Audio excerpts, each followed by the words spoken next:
The smallest catamarans are the most in demand for charter. The smallest Bali catamarans are the most popular among the most sought after. But that's far from everything that can be said about them. Have you ever heard of being guaranteed just 3 things when buying a catamaran?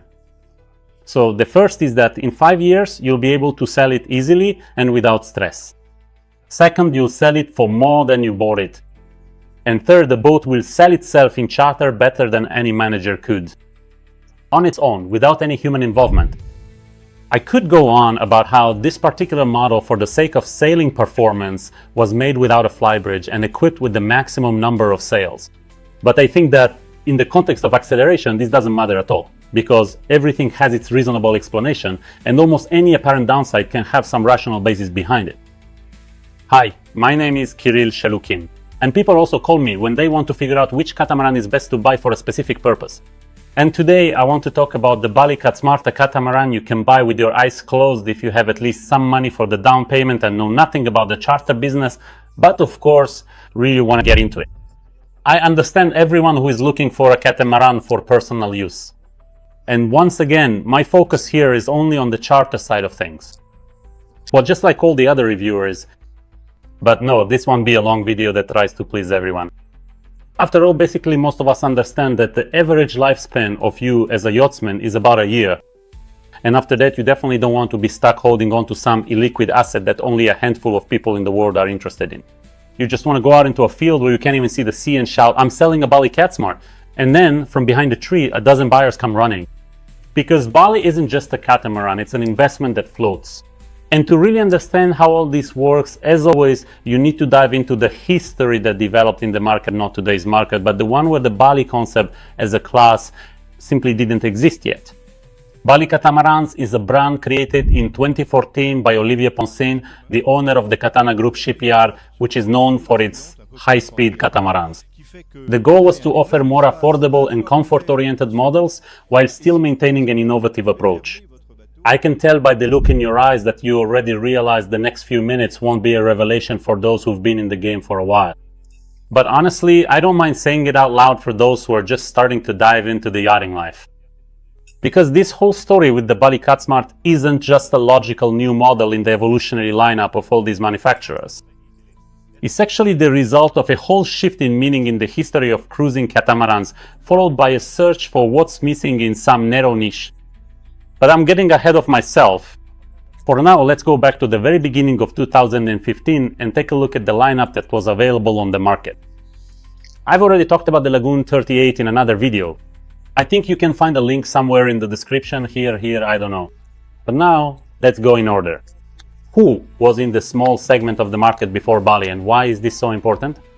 By 2015, the market for budget cruising catamarans was narrow and, let's say, very traditional, with only a slight shift toward modernity. But there were definitely not enough of them for any kind of breakthrough. Everyone was circling around, well, 3 or 4 brands, and in the small segment, the old familiar concepts prevailed. Classic hull shapes, a net at the bow, the saloon separated from the cockpit, small cabins, low ceilings, but on the other hand, high seaworthiness. In short, everything was just like in the 2000s, only now it was 2015. And if you wanted a catamaran, you would go either for a Lagoon or a Fountaine Pajot or a Nautitech, which by that time, by the way, had become really good. Let me remind you, I'm talking about the small catamaran market, well, let's say up to 40 feet, so the experts don't get too nervous and start telling me I'm wrong. With larger sizes, you could still figure out the space somehow, for example, without affecting seaworthiness. But with the small ones, it was always a compromise. So the Lagoon 380, the king of the small charter segment, that's all clear. The Lagoon 380 was produced all the way from 1999 and then for a long time after, another 4 years until 2019. It's truly a legend in the charter business. Almost 1,000 units were built. It was as straightforward as possible, as reliable as possible, and most importantly, at that time, the most profitable in terms of investment. At some point, it even evolved into the transitional 39 model. And that was around 2013, 2014, just a year before 2015. But as they say, it was a hull with smooth lines that remained in the style of the 90s, though with some slight touches of modernity, of course. In short, nothing radical. Later, by the way, they even produced the 40th model on the same mold. Basically, Lagoon is Lagoon. It was unhurried and didn't follow the market at all. But that's their business. Now, their first competitor is Fountaine Pajot. It was coming right behind, and here are two names that every charter-base knew: Lovett C40 and Mahe 36. Let's talk about them. The Lovett C40 was produced from 2002 to 2013, and by the way, it was the best-selling catamaran in the shipyard's entire history. And it really deserves a separate video, probably simply because it's often requested by those who want to buy an old and very inexpensive catamaran. At that time, it was already out of production. I mean, in 2015, but the market still remembered it. And for some reason, this really slowed down sales of the new concept, namely the Lucia 40. I'll talk about it later. As for the Lavesi 40 itself, at that time it was, to put it mildly, only average in terms of comfort. But in terms of practicality and demand in charter, it had no equal among the Fountains, of course. The boat was compact, with proper hull lines, easy to maintain, sailed at a decent speed, and thanks to its size, could easily fit into marinas. And compared to those old Lagoons, it actually looked quite sporty. Now, the Mahe 36, it was produced starting from 2004, and by 2015, no one really expected it to be discontinued. Essentially, it was one of the smallest catamarans from a well-known brand on the market. It was especially popular among private owners. The helm was conveniently located, it had an open layout, and handled well. Yes, the saloon wasn't very tall, but the seaworthiness was decent. But it just didn't catch on in the charter market. It was a bit cramped. And then, in 2013, Fountaine Pajot made a breakthrough and released the Lucia 40. And that was it. At this point, it became clear that the market was shifting. The Lucia already featured new, sharp, modern lines, increased hull volume, panoramic glazing, and suddenly charter manufacturers and clients started to develop a taste for it. Yes, the design got a lot of criticism back then. Something about it being too angular, its seaworthiness compared to a refrigerator sails smaller than an Optimist's. But in practice, it turned out that people want space and comfort, and they're willing to make compromises. And most importantly, this niche was empty. Though, as it turned out, not for long, because in 2013, the Leopard 39 from South Africa was released as well, also featuring a modern design, a powerful, sturdy catamaran specifically tailored for the Caribbean. Of course, in Europe it was a rare sight, but in the British Virgin Islands they were lined up in entire fleets. They were chosen for challenging conditions, with long passages and storms in mind. It was reliable, but a bit more expensive. And buying one for private ownership was nearly impossible because the Robertson and Kane shipyard worked primarily for two major charter companies. Those were the Moorings and Sunsail Charter. In short, 2013 was a turning point, and in 2014 the Nautitech 40 Open entered the scene, a new generation as well. More light, more space, a hull with modern lines but with its own quirks. For example, the aft steering wheels, this is a feature that's really a matter of personal preference. But most importantly, both racers and cruisers now got their own entry-level models with spacious modern hulls. And no matter how we look at all this, the trends became very clear. Catamarans began to change their appearance. And now the most interesting chapter begins. A new player enters the stage, not just a brand, but one with a very specific background, namely Katana. Up until then, Katana made expensive, narrow and fast catamarans with carbon masts, slender hulls, dagger boards, and the character appreciated by connoisseurs. And honestly, I have no idea what got into the head of one of the managers back then, or maybe which designer managed to convince the leadership that the market would like something like this. But the fact remains. And they decided, why don't we make a catamaran not for yachtsmen, but for everyone in general? And so in 2015, the Bali 4.0 appeared, and it was a shock. Simply because it didn't look like anything else. A solid foredeck instead of a net, a giant garage-style door that transforms the salon into a cockpit and vice versa. Spaciousness, light, volumal in a format convenient for charter. It was essentially a glass cube catamaran that, strangely enough, could actually sail. And you know, this concept really reminded me of how Roshen once took 20% of the chocolate market in Ukraine from Corona simply by cleverly placing glass display cases near the checkout everywhere. And that really shifted the focus of the target audience. Bali did the same thing. They entered the niche of 5-star hotels and took a share of the market of women whose tough men used to leave them behind to go sailing. Now these men have started to realize that yachting isn't just about having fun with the sails, and Bali was the first to make it so that it became, well, just really convenient. And look, Lagoon in the 2000s design, Fountaine Pajot have changed, but they're still tailored for yachtsmen, not vacationers. And Nautitech is more like an imitation of a sporty concept with a tilt toward the mainstream.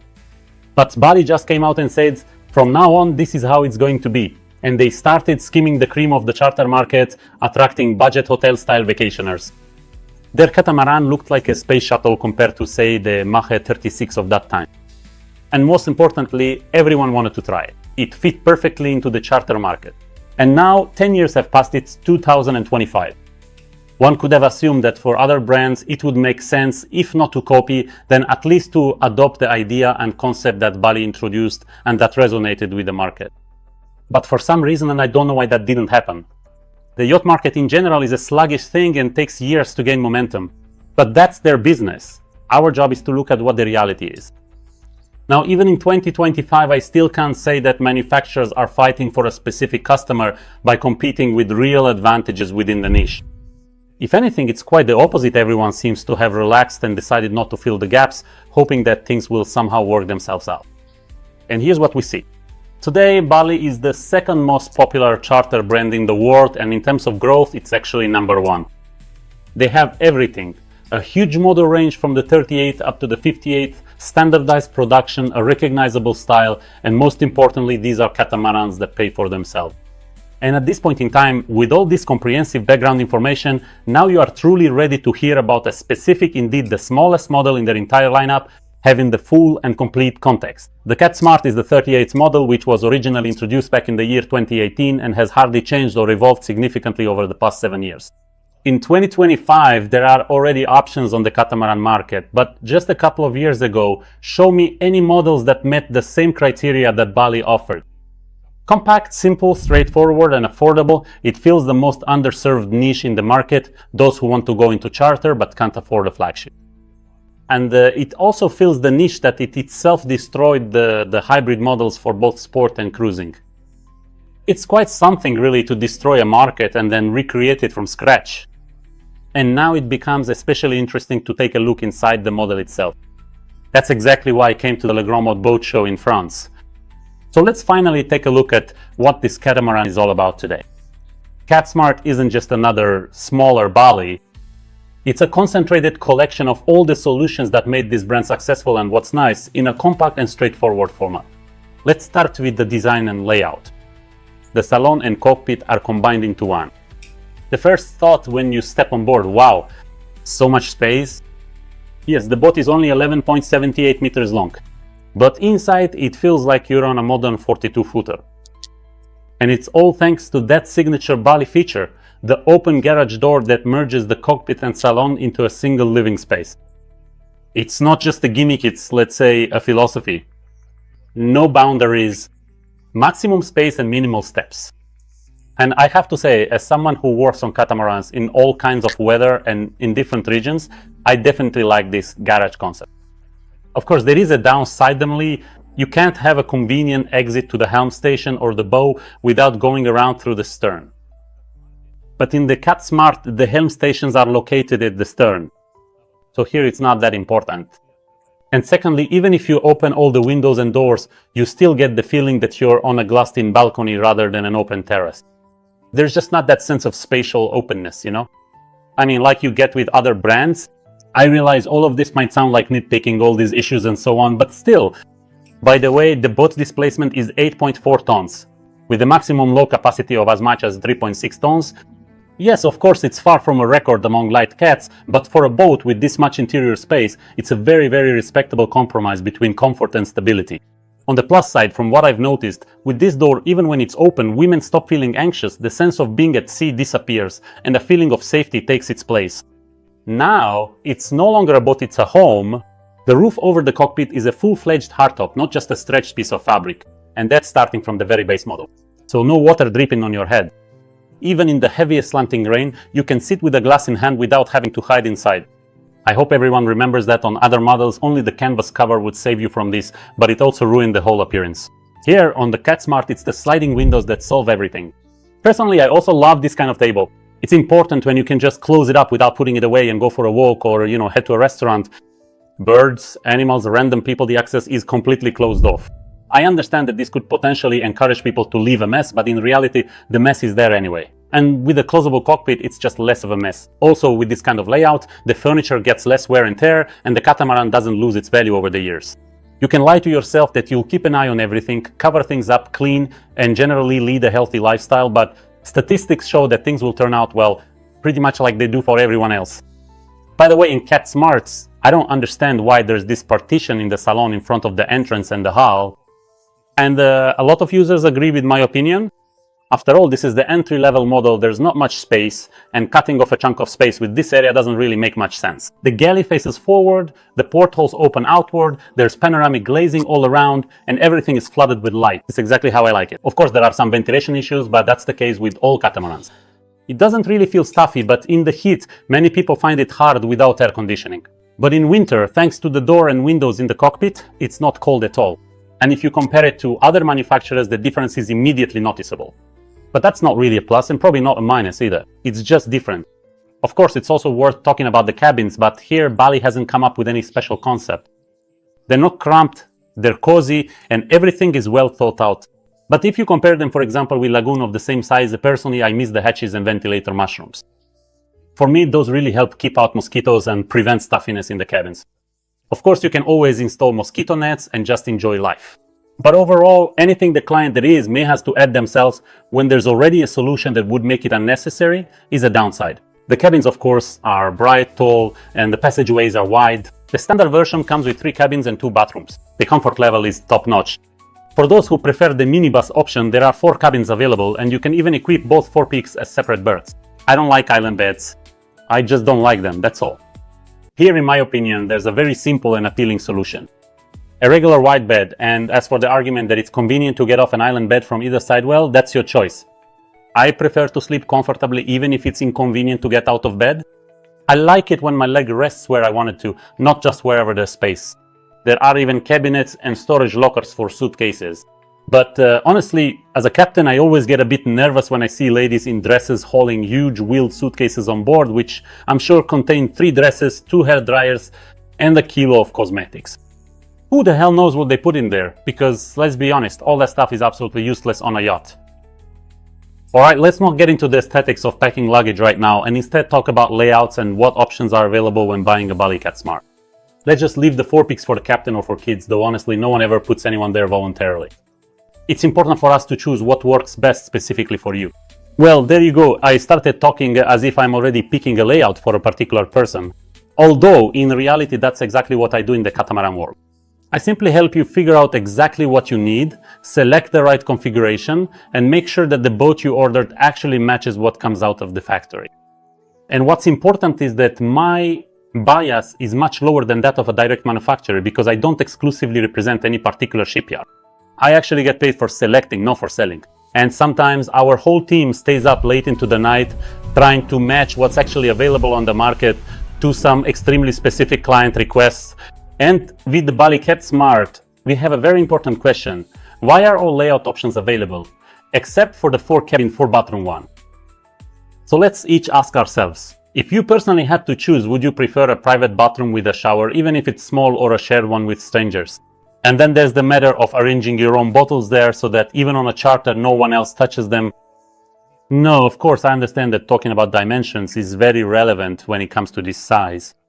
But for example, the Aventura 37 already managed to fit in 4 bathrooms, and here it's actually much wider and much bigger.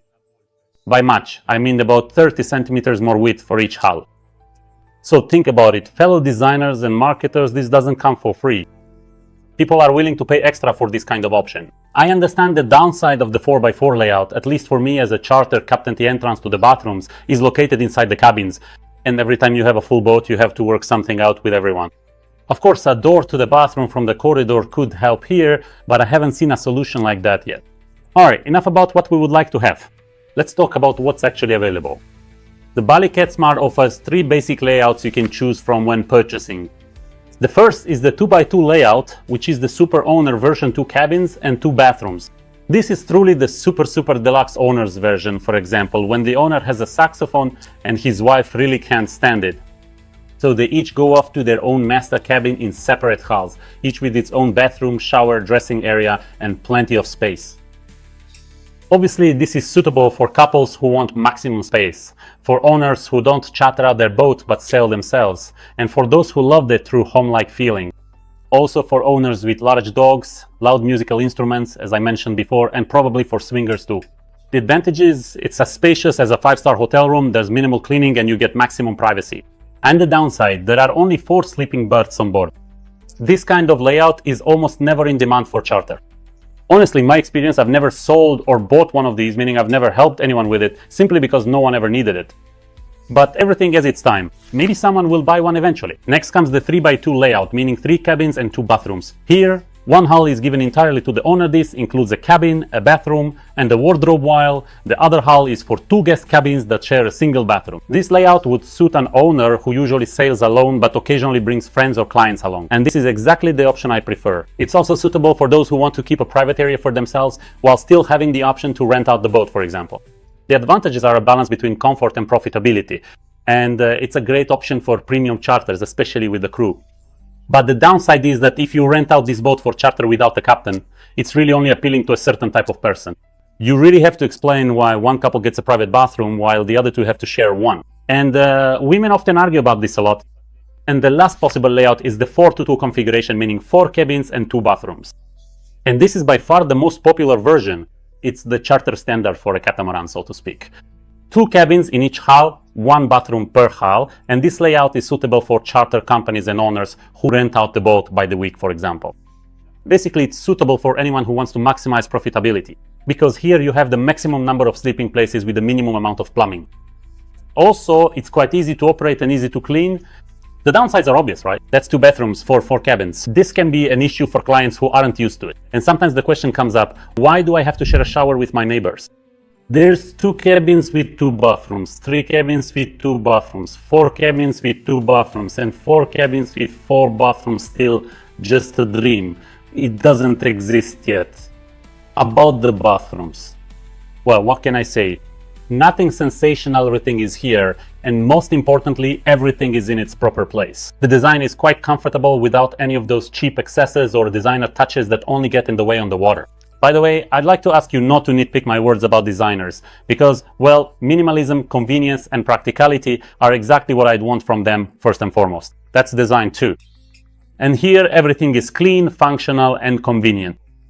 Although the door that opens inward into the bathroom isn't exactly my favorite option. You open it, step in, close it, then squeeze your way to the toilet. It's manageable, but there's room for improvement. Squeezing through is uncomfortable for me. On the Lagoon, they're now installing sliding doors, even though it's more expensive, but that really makes a difference in tight spaces. Again, you have to consider how good the soundproofing is. Sliding doors are really lacking in that regard. But no matter how much I go on about it, there's really no choice anyway. Otherwise, the bathrooms come fully equipped. There's a toilet, a sink with a mirror, a shower with a clear plastic partition, cabinets, and of course those beloved white access panels for pipes, hoses, and water systems. Good old classics. Technically, this is the gold standard that everyone has finally reached. Vertical black tanks along the outer hull, the toilet tank seacock system. No, absolutely no switches, extra piping, or any mysteries at all. And honestly, every single time I see that manufacturers have stopped inventing these bicycle toilets, it truly makes me very happy indeed, quite honestly. All genius is simple. Want to flush press the button and it's gone. No operating modes or switching between at anchor, for example, and in the marina. It doesn't matter what kind of toilet is installed, manual or electric, the most important thing is that the system itself works simply. The shower drain is also straightforward. Nothing fancy. It flows by gravity into the grey water tank. It's a kind of plastic octopus where everything from the shower sink and even the floor drains into. Then, all of this is automatically pumped out by a proper branded pump. At the moment, this is the most reliable and functional option. Why some people don't get that you can't put a no-name brand in a place like this, I don't know. Too expensive. But repairing them later costs even more. Let me remind everyone of the yacht repairman's rule. Work done at height or in the toilet is charged a double rate. I know, I've done those repairs myself. By the way, everything here works without any unnecessary gurgling, which means the sewage piping is laid out evenly and will never get clogged. And over long-term use, that's very important. Now let's move on to the most talked about spot in the very history of Bali area. And here, every other person who steps onto the deck says the classic phrase of the century, "Where the hell is the net?" And honestly, I was that very person for many years saying exactly that until I got used to it. But there's only one answer. There never was a net, and it looks like there never will be, because it's not a flow, it's a philosophy or a concept. Although who knows what clever designers will come up with next, nobody can say. But for now, that's how it is. Bali deliberately abandoned the traditional net in favor of a solid bow deck. And that's true from the very first to the very last model. It's just like the garage style door at the stern. And they did this not for the sake of design, but for functionality and comfort. I've heard a lot of theories from salespeople that this adds extra rigidity to the hull, but honestly, I'm not so sure. I haven't seen catamarans creaking on the waves from lack of rigidity in a long time. This is solved with thermoform filler and properly designed stiffening ribs. As for Bali, did they actually become stiffer because of this forward cockpit? I don't know. This is something completely different. They embrace the idea that people need a proper area at the bow with sofas, soft cushions, full-size tables, and now even a stretched sunshade. By the way, the sunshade isn't a luxury, it's an absolute necessity. Anyone who's been yachting in the summer knows this. And as it turns out, for many people, it's also very important to have an area where tourists strolling along the promenade can't peek in. And here, it doesn't matter whether you dock bow in or stern in on a Bali, you always have such a space. As a result, you can have your morning coffee here, lounge on the cushions, have dinner with a group of 10 people, or even throw a dance party without worrying about spilling something and having to do a major cleanup of the cockpit and salon afterward. Personally, I love the trampoline, but not everyone has to make the same choice as me. And of course, even I shouldn't always choose catamarans with a trampoline, because every time you have to weigh your options. Everything has its own purpose and objectives. The classic trampoline is all about romance lying there and catching the spray, but the solid foredeck on a Bali is about usable space. It's a second terrace and relaxation area. For some, it's even an argument that it's safer for kids this way. For me, it's the opposite. I feel it's actually safer with a trampoline, but to each their own. As for myself, as a boat manufacturer, I can say that we have always looked for compromises in production. And I could talk about this for a long time, because back when I was still on the other side, I used to rack my brain over how to make a boat hull that was both strong and didn't cost as much as a space shuttle. And then as a manufacturer, I also realized that all the magic is in the details, what materials are used, what kind of mold, what assembly process. And here, Bali made a move that I found very interesting. So let's start with the basics. The hull is made from polyester resin with a thermoformed core in a sandwich structure inside. So here's the thing. This is exactly how absolutely all manufacturers do it today. And if you start talking about materials, it's clear that this material is considered the worst for the customer. But in reality, the best is the enemy of the good. If you start making it, say, from vinyl ester, the price will go up by 1.5 times. If you use epoxy, the cost will skyrocket completely. But who needs that if overall they've already achieved absolutely high quality and long service life? Of course, there's no limit to perfection, but you could also replace fiberglass with carbon fiber. Although I suggest we just don't get hung up on this. It's better to look at the area where Bali has real innovation rather than focusing on the fact that they didn't choose the most expensive material. Their hull, like everyone else's, is assembled from several parts. But the key difference is where the main joint line runs. With other manufacturers, it often goes along the center of the bridge deck, right where the boat is most vulnerable to bending and twisting. But with Bali, this part is molded as a single large piece, and the joint is located on the hull. Further along the deck, the cockpit and the bow section are made as a single piece. This gives the entire structure additional rigidity and reduces the number of seams, which means fewer potential problems. It's like a rigid cup that covers the boat from above and reinforces it as a whole. For me personally, it's very hard to say for sure which is better, a beam or this kind of deck.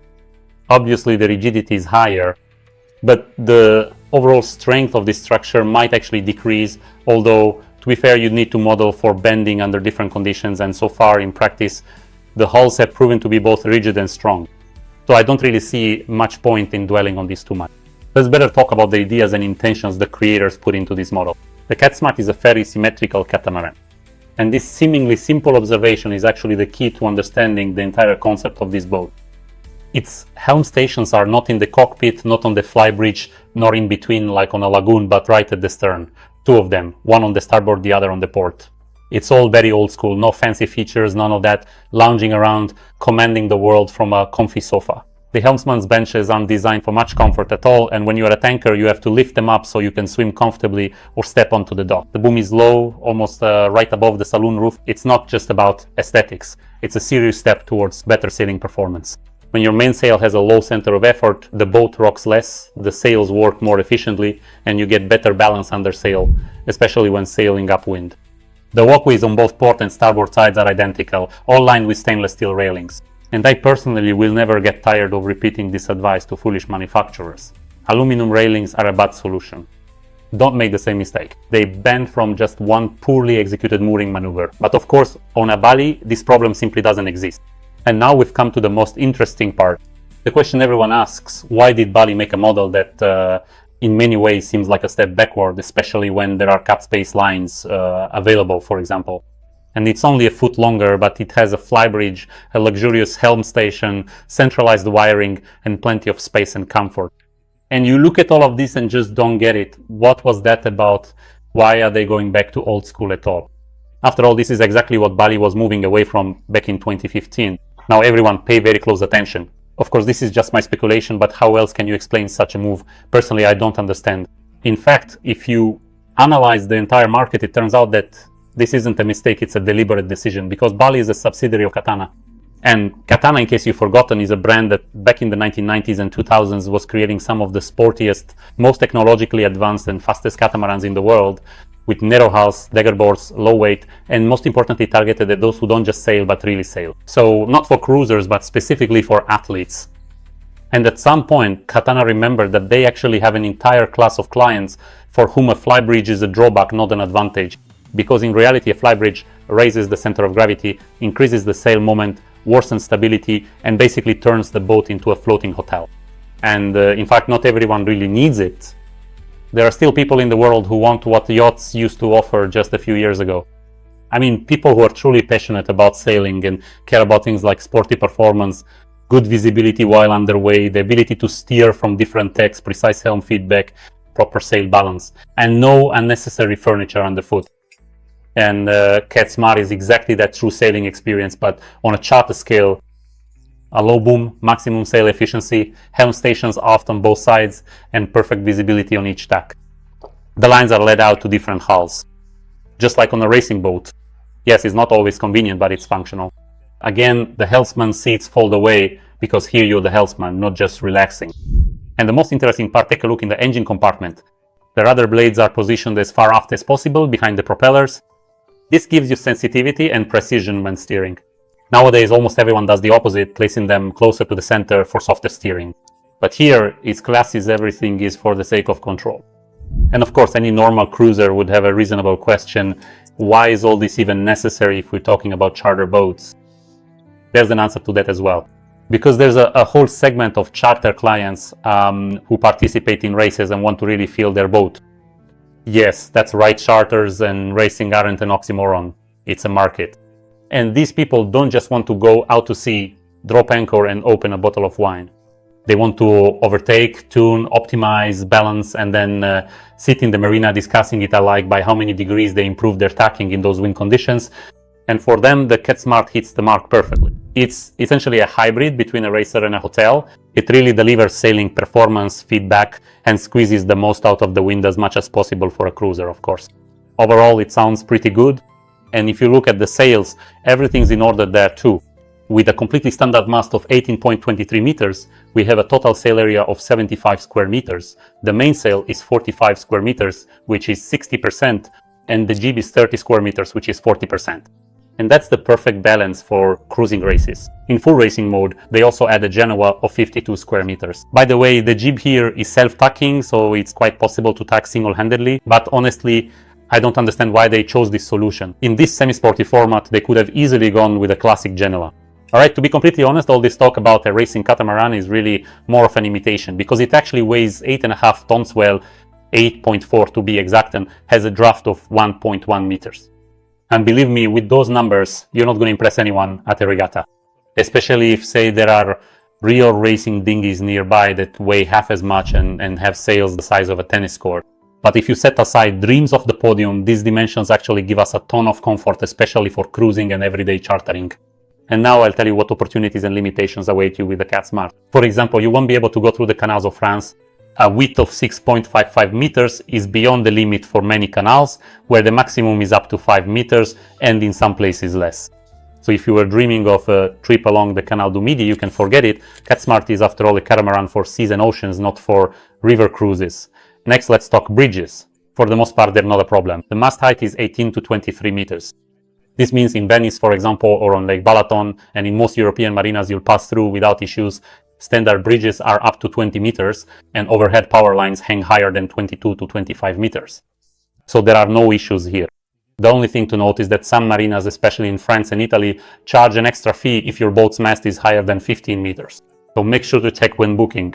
Otherwise, you might show up and they'll say, Monday chair, 15 euros per day just because you're so tall. Next, the draft, it's just 1.1 meters.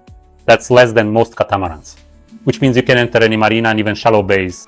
Again, you can moor closer to the shore, and you really don't have to worry about running aground at anchor somewhere in just 2.5 meters of water. In fact, that's a huge advantage, especially in regions where the depths start at just over a meter. Now, let's talk about the technical side. Let's take a look in the engine compartment. The engines. The standard setup includes two 19.6 horsepower non-diesel engines. The model is N3.21. It's a 3-cylinder engine without any of those common rails. And to be honest, that's pretty modest. But for a sailboat in the Mediterranean, it seems to be enough. In a straight line, in calm weather, with no current, it'll run just fine. But if you're planning to fight currents in, say, the Norwegian fjords, then an upgrade is a must. And Bali offers, as an option, two 29 horsepower engines from then the same non-diesel, but now the N3.30, again with 3 cylinders. That's a completely different engine.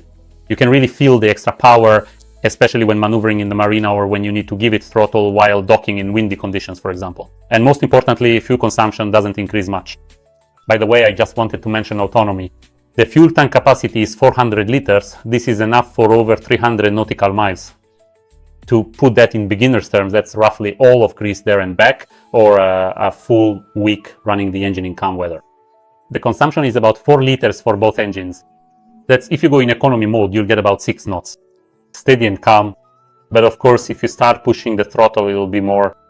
From experience, I'll say that the best fuel efficiency is actually achieved when you alternate between the engines. While one engine is running, the other is resting, and then you switch. And if there's even a little wind, then you add sails into the mix. For personal use, you can basically forget about refueling for the whole season. The water supply on board is significantly larger than that of competitors. There are two separate tanks of 330 liters each, totaling 660 liters. The standard plumbing setup includes a kitchen faucet, shower and wash basin. The pump is standard, with no default water level monitoring. So for example, if you don't install level sensors, you'll only find out the water has run out when you hear gurgling from the tap and the pump keeps making noise without stopping. There is no filtration system included as standard. The water heater has a capacity of 69 liters and operates either from the engine or from 220 volts. Basically, this is standard. If you turn it on using the basic batteries through the inverter, it will drain them in 15 minutes. The electrical and electronic systems are standard 24 and 230 volts. I really like the 24 volt system. The currents are twice as low. More powerful inverters exist than those for 12 volts. 230 volts is an option. Overall, that's the case with most manufacturers, by the way. I don't know why, but realistically, the lack of wiring in the cabins on a modern charter boat really reduces the popularity of your particular boat. The same goes for the absence of air conditioning and the proper water maker. The batteries for this model are the most basic one-starter batteries for the engine. That's 2 with 110 amp hours each, and that's more than enough. Honestly, I don't know why you need those with a 20 horsepower engine. Then there's service batteries. By default, you get 2 130 amp hours each. Again, they're AGM, but that's the standard setup, which is enough for the basic minimum lighting. And for the autopilot, although for quite some time now, proper lithium battery packs have been available on the market, allowing boats to reach a whole new level of electrification. But for now, that's how it is. Optionally, you can add 2 more of the same batteries. And then the system really turns into a workhorse where you don't have to turn everything off after 8 p.m. Altogether, this gives you about 520 amp hours. And if you install lithium batteries, you'll completely forget about your fridge ever shutting off. The inverter is an optional feature. The base model comes without an inverter. And if you add it, they offer an inverter with a capacity of 2000 volt amperes. This isn't just for charging your phone, it's a proper inverter for a coffee machine, blender, hair dryer, and for people like me who can't imagine life without a laptop and 2 monitors, editing videos while at anchor, all powered by the batteries.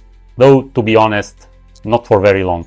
So it's better to think ahead, either install solar panels or use a diesel generator. Or, just drink cold coffee and say, it actually tastes better that way. As for navigation, there's nothing included in the base package at all, but it's unlikely you'll be able to buy a boat without the main options package already installed. So let's call it, let's say, a base plus. This package already includes everything you need so the catamaran doesn't get lost or run aground on its own. Raymarine with the 7-inch Axiom screen. It's a reliable display, no glitches. The touchscreen works even with wet hands. Again, the autopilot is fully functional, modern, and can maintain a set course. Everything is so automated that it can even account for a change in wind direction. There's also support for SIMAP, navionics, and integration with a tablet. You could even plot your course from the couch if you wanted. What I think is also worth adding, of course, if you have the budget, is a radar and AIS, especially if you plan to sail in foggy regions or at night. And again, Starlink if you need a stable connection even in the middle of nowhere. An extra tablet in the saloon, well, that's just in case you want to duplicate everything. So, in summary, the electrical system is basic, at a minimum. The navigation is modern and functional. Inverters and solar panels are preferable, but only if you want to live off the grid. And everything else depends on your budget. Now let's think. If you're choosing a compact catamaran for leisure, you'll definitely run into 3 interesting options. First, there's the new Lagoon, then the Bali Catsmart, and the Bali Catsmart. There are other options too, but I'll talk about them in other videos. The size, purpose, and target audience seem similar, but the execution is completely different. The Lagoon 38, the new 2025 model, this isn't just an update of an old legend, it's an attempt to return to a segment where Bali has already started to win. The new hull is wider, the lines are more modern, there's more glazing, a lounge area has been added at the bow, and even the interior feels more like home. But despite all this, Lagoon is still focused on seaworthiness. In terms of interior comfort, it doesn't catch up to the cat space, but everything is modern and brand new.